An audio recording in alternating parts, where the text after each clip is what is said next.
Mega operação no centro de São Paulo termina com 15 presos e fecha mais de 50 imóveis usados pelo crime organizado. E você vai ver ainda.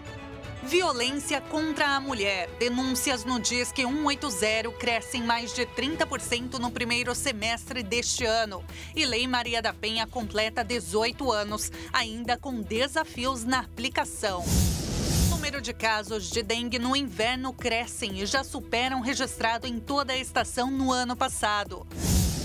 E ainda, Correios abrem inscrições para novo concurso, salários de até R$8.000. Essas e outras notícias você confere a partir de agora. Olá, bom dia, seja muito bem-vindo ao Redação Hit, edição manhã. Agora são 11h31 pelo horário de Brasília. Nós chegamos ao vivo com as principais notícias do Brasil e do mundo desta quarta-feira, 7 de agosto.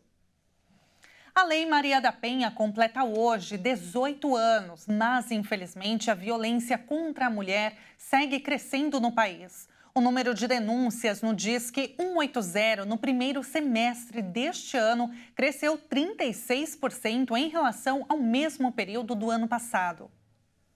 Considerada um marco na história do combate à violência doméstica contra a mulher no Brasil, a Lei Maria da Penha faz 18 anos. Reconhecida pela Organização das Nações Unidas como uma das leis mais avançadas no mundo sobre o tema, a legislação foi nomeada em homenagem à história de luta de Maria da Penha Maia Fernandes, uma cearense que foi vítima de agressões e tentativas de homicídio pelo marido. Desde 2006, a lei ampara mulheres que foram vítimas de agressões, proporciona reestruturação e gera esperança de um futuro livre de violência. Apesar dos avanços na legislação reconhecidos por especialistas, a opressão às mulheres ainda é um dos principais problemas sociais do país. A violência contra a mulher, na contramão de outros tipos de violência na sociedade, só vem aumentando. As estatísticas oficiais mostram que o Ligue 180, serviço do governo federal para captar denúncias de violência contra a mulher, vem registrando aumento de ocorrências ano após ano.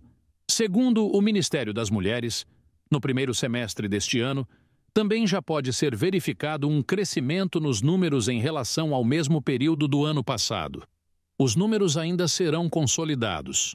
No ano passado, o número de estupros no país cresceu 6,5% em relação ao ano anterior. Ao todo, foram quase 84 mil casos registrados, o que representa um estupro a cada 6 minutos no Brasil. O número representa o maior número da série histórica, que começou em 2011. E as maiores vítimas do crime no país são meninas negras de até 13 anos. Reconhecida pela Organização das Nações Unidas como uma das leis mais avançadas no mundo, além de endurecer as penas para agressores, a Lei Maria da Penha criou mecanismos para prevenir e coibir a violência, como medidas protetivas de urgência e serviços especializados de atendimento às vítimas. Apesar disso, a lei ainda enfrenta muitas dificuldades que acabam retirando a eficácia dela. Vamos conversar agora ao vivo com a advogada criminalista, a doutora Fabiana Marques. Bom dia, doutora. Seja muito bem-vinda ao jornalismo da Hit TV. Bom dia, Tabata. Como vai? Doutora, na sua avaliação, a Lei Maria da Penha, ela que completa 18 anos hoje, ela tem muitos avanços, né? Mas ainda apresenta muitas dificuldades na aplicação. Na sua avaliação, quais são? Bem, o que acontece? Realmente, nesses 18 anos de Lei da Maria da Penha, nós tivemos muito avanços, como vocês já pontuaram aqui muito bem, é tida como uma das melhores leis com relação ao tema, né? E ela veio se aperfeiçoando, sofrendo alterações ao longo desses 18 anos, buscando cada vez atender melhor a esse tipo de violência. Mas fato é que ainda há, na prática, uma dificuldade da sua implementação, por mais que a gente já tenha evoluído muito. A realidade é que hoje, nosso judiciário ele é bem mais célere. Hoje, as medidas protetivas podem ser expedidas até pelo delegado, ainda em sede policial. isso tudo visando uma maior proteção à vítima, que seria o afastamento daquele agressor, que normalmente, infelizmente, é um companheiro, um ex-companheiro do lar, do local onde ela reside. Mas mesmo assim, há uma dificuldade, né? Acho até interessante como vocês pontuam, né, que realmente nesse primeiro semestre nós tivemos um aumento muito grande em relação ao ano anterior, com relação às denúncias, né, feitas através do 180. Eu não acredito, eu sempre falo isso, que a violência ela está aumentando apesar da lei. E sim, que cada vez mais, como a lei é divulgada, como a lei é conhecida, como se fazem campanhas divulgando e demonstrando às mulheres, né, a importância da denúncia, cada vez mais, mesmo com toda dificuldade ainda, porque a vítima que se encoraja e que faz esse tipo de denúncia, nós sabemos que isso é muito difícil, esse primeiro passo é muito difícil, e ela ainda sofre, né, se preocupa muito com o preconceito, que aí já é uma questão social que a gente precisa que a nossa sociedade evolua mais ainda, né, debata mais esse tema.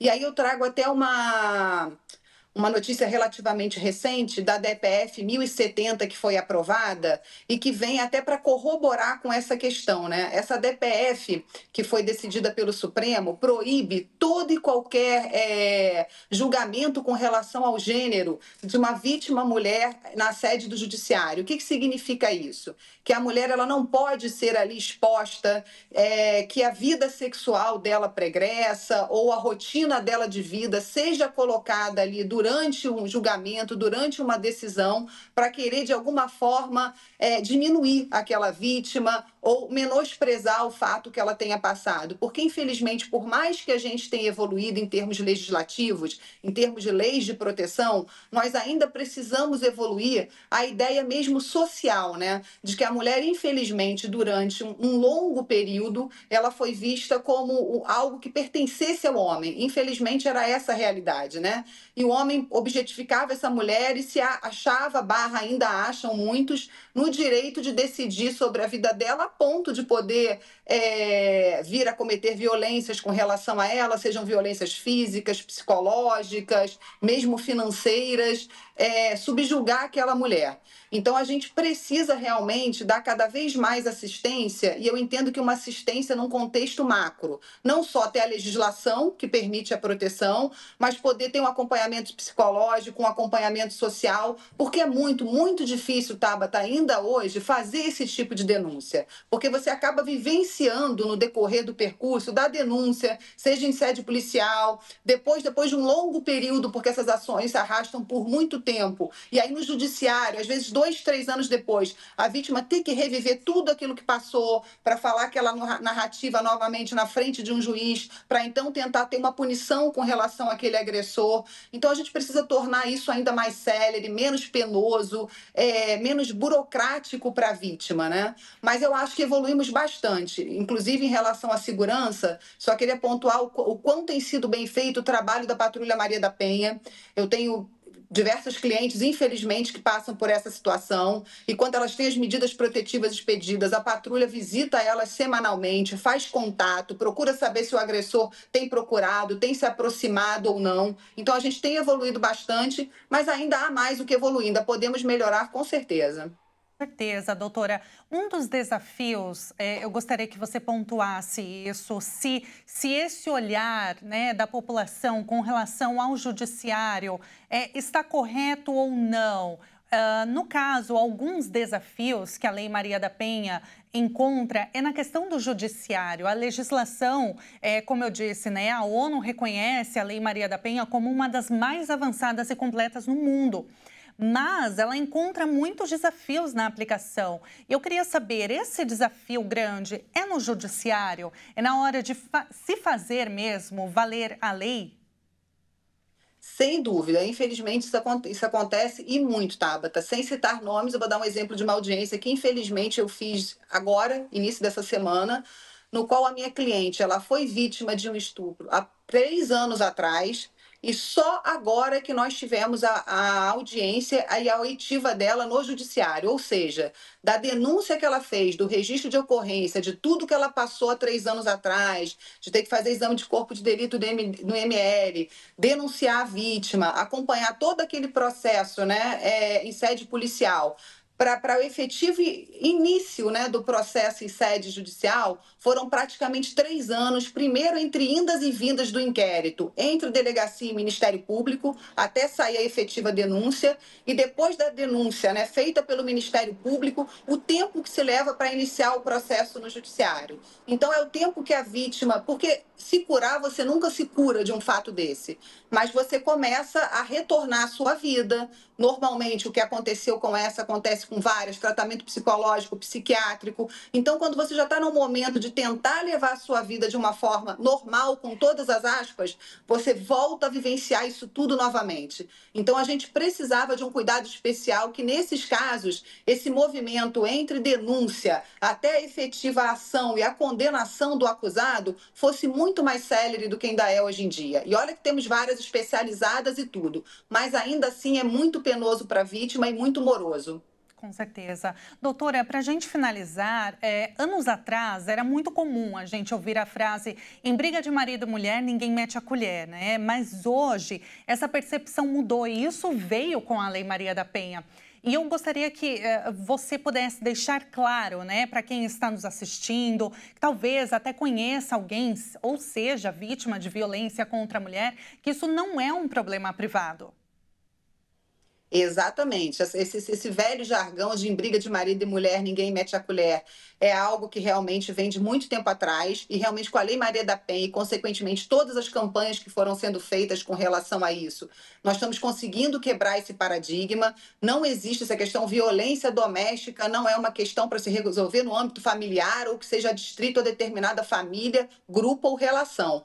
É uma questão social, a sociedade deve sim, na medida do possível, óbvio, fazer a denúncia, ligar para o 180, se não conseguir para o 180, mesmo para o 190, onde não existem delegacias especializadas, ir a uma delegacia comum, mas não deixe de denunciar. Se você sabe que alguém próximo a você, seja no trabalho, na sua residência, está passando por esse tipo de situação, denuncie. A denúncia é muito importante, não só da própria vítima, mas também da rede de apoio, vamos chamar assim, das pessoas que estejam próximas a ela, porque não é fácil sair desse ciclo da violência. Então, muitas das vezes, essa mulher precisa realmente de um auxílio, até para se entender enquanto vítima da violência. Com certeza. Doutora, muito obrigada pela sua análise, por tudo que você trouxe aqui, todas as informações. Eu quero te agradecer muito e o canal está sempre aberto. Muito obrigada. Eu que agradeço, um bom dia e espero poder voltar aqui cada vez com melhores notícias com relação a isso, né? Até o dia que a gente não precisa mais debater. Isso já seja uma realidade. Exatamente. A gente acaba de conversar com a advogada criminalista, a doutora Fabiana Marques. Foi um prazer conversar com ela. E como nós falamos ontem, ao longo de toda a programação do jornalismo da Hit TV, uma mega operação com mais de 1.000 agentes públicos foi realizada no centro de São Paulo, bem pertinho aqui dos estúdios da Hit TV, para desarticular a logística do tráfico e acabar com a violação de direitos. A ação terminou com 15 presos e fechou mais de 50 imóveis. Vamos ver. A Operação Salus et Dignitas, que significa saúde e dignidade, terminou com um total de 15 presos, sendo 10 em flagrante e 5 por mandado judicial, além de 56 imóveis interditados. Esses locais eram usados por uma facção criminosa para armazenar armas, drogas e outras práticas ilegais, como lavagem de dinheiro do tráfico. A ação liderada pelo Grupo de Atuação Especial de Combate ao Crime Organizado, o GAECO, do Ministério Público, contou com um efetivo de mais de 1.200 agentes das polícias civil e militar, com apoio de mais de 300 viaturas, 2 aeronaves e 30 cães farejadores. Segundo o GAECO, foram apreendidos 348 munições, 122 celulares, 78 veículos, 35 computadores, 22 quilos de drogas, 8 radiocomunicadores, 3 armas e 2 simulacros. As equipes ainda apreenderam mais de R$264 mil em espécie. Ao todo, foram cumpridos 117 mandados de busca e apreensão e 7 de prisão. 2 suspeitos estão foragidos. As investigações que começaram há 1 ano apontavam que os criminosos usavam a estrutura comercial da região para fomentar o tráfico de drogas com exploração dos dependentes químicos. Ações sociais integradas do Estado e do município atenderam famílias que estavam hospedadas nos imóveis alvos da operação e acolhidas por profissionais de saúde e da assistência social. As pessoas tiveram acesso à emissão de documentos, alimentação, distribuição de kits com roupas e produtos de higiene pessoal. E o número de casos de dengue no inverno neste ano cresceram e já superam o registrado em toda a estação no ano passado. Até a última semana epidemiológica foram confirmados quase 207 mil casos da doença no período. No inverno deste ano, os casos de dengue já ultrapassaram o total registrado em toda a estação do ano passado. Segundo o painel de monitoramento do Ministério da Saúde, foram confirmados quase 207 mil neste período, enquanto em todo o inverno do ano passado foram cerca de 124 mil casos registrados. Normalmente, o inverno é um período de redução nos casos de dengue devido às baixas temperaturas, que dificultam a eclosão dos ovos do mosquito Aedes aegypti, transmissor da doença. Mas o inverno de 2024 apresenta uma situação diferente. Somente na primeira semana de inverno, em junho, no ano passado, foram confirmados 19 mil casos de dengue, que foi o maior número registrado até então. Mas na mesma semana deste ano, o número mais que triplicou, saltando para 65 mil novos casos. A faixa etária mais afetada é a dos 20 aos 29 anos. Entre os estados, São Paulo lidera em números absolutos de casos de dengue. Em seguida, estão Minas Gerais, Paraná e Santa Catarina. A situação atual acende um alerta para a necessidade de reforçar as medidas de prevenção e controle da dengue, especialmente em períodos em que, tradicionalmente, a incidência da doença tende a ser menor. As autoridades de saúde seguem monitorando de perto a situação e promovendo campanhas para conscientizar a população sobre a importância de eliminar os focos do mosquito transmissor. E veja a seguir, após 13 anos, novo concurso dos Correios oferece vagas com salário de até R$8 mil. Todos os detalhes daqui a pouco, nós voltamos já já.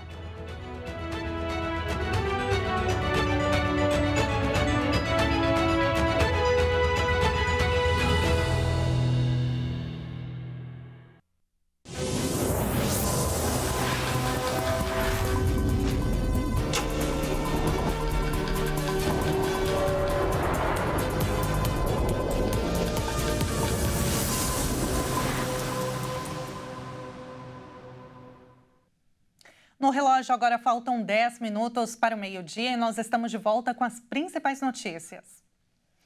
Aumenta o número de mortos em protestos pós-eleitorais na Venezuela. A afirmação é da ONG venezuelana de defesa dos direitos humanos, Provea. O número de mortos na Venezuela nos protestos da oposição contra a reeleição do presidente Nicolás Maduro aumentou, segundo a ONG venezuelana de defesa dos direitos humanos, Provea.